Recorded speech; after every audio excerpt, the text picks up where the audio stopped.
বাংলার আধ্যাত্মিক ইতিহাসে এক উজ্জ্বল নক্ষত্র হজরত মৌলানা শাহ সুফি সৈয়দ আহমেদুল্লাহ মাইজ ভান্ডারী কাদ্দাসাল্লাহু সিরহুল আজিজ।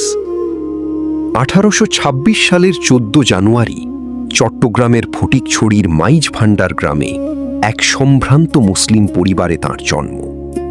শৈশব থেকেই তিনি ছিলেন জ্ঞান পিপাসু ও ধর্মপ্রাণ।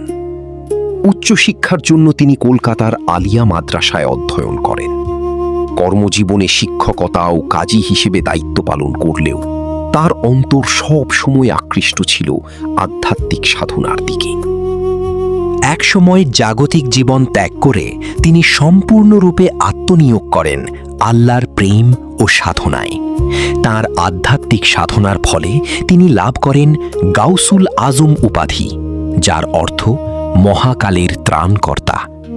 তিনি প্রতিষ্ঠা করেন মাইজ ভান্ডারী তরিকা, যা ভালোবাসা, মানবতা, অসাম্প্রদায়িকতা ও শান্তির এক অনন্য শিক্ষা বহন করে। তাঁর এই তরিকা আজও চট্টগ্রাম সহ দেশের বিভিন্ন অঞ্চলে অসংখ্য মানুষের হৃদয়ে আলো ছড়াচ্ছে। হজরত মাওলানা শাহ সুফি সৈয়দ আহমদুল্লাহ মাইজ ভান্ডারী কাদ্দাসাল্লাহু সিরহুল আজিজ 1906 সালের 23 জানুয়ারি ইন্তেকাল করেন। প্রতি বছর 10 মাঘ তাঁর পবিত্র ওরুস শরীফ পালিত হয়, যেখানে লাখো ভক্ত একত্রিত হয়ে তাঁর শিক্ষা ও স্মৃতিকে স্মরণ করেন।